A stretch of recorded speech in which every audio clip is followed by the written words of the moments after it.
Higit pa sa naunang target at sa naitala ng mga bansang Vietnam at Singapore ang itinaas ng gross domestic product ng Pilipinas nitong 2012. Pero tanong ng isang think tank, nasaan naman daw ang mga dagdag na trabaho para sa mga Pilipino? Saksi si Cara David. Sa kabila ng mga kalamidad na hinarap ng bansa noong 2012, gayon din ang hawa-hawang pagbagsak ng mga ekonomiya ng ibang bansa sa mundo, tumaas pa rin ng 6.6% ang gross domestic product ng Pilipinas o yung kabuuang kita mula sa mga produkto at serbisyo sa loob ng bansa. Bukod sa mas malaki yan sa target ng Pilipinas at mas malaki kumpara sa itinaas ng ating GDP noong 2011, nalagpasan din daw niya na ang itinaas ng kita ng ilang bansa sa Southeast Asia. Pangunahing contributor sa paglago ng ekonomiya ang industry and construction sector na tumaas ng 6.5% noong nakaraang taon.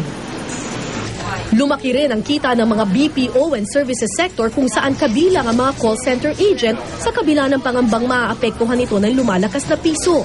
Lumaki rin ang kita ng agrikultura sa kabila ng mga bagyong nagdaan sa bansa noong 2012. Bagamat pantay lang ito sa itinaas ng kita ng sektor noong 2011. After seeing the commitment of the President to make reforms, to make governance as its platform for developing the country, I think that people see the seriousness of the intent, and that's what has gotten this resurgence of confidence in the economy.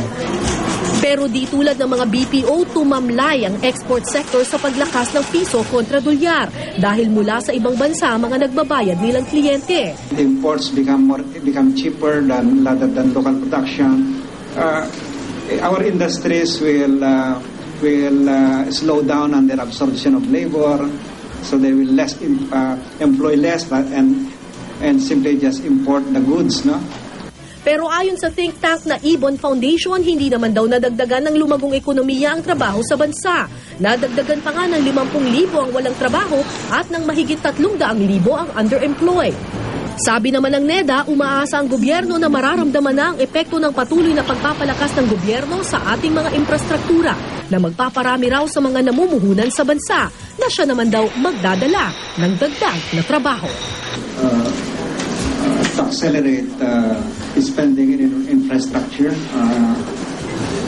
particularly in basic transports, connectivity like roads, airports, seaports. Ako po si Cara David, ang inyong saksi.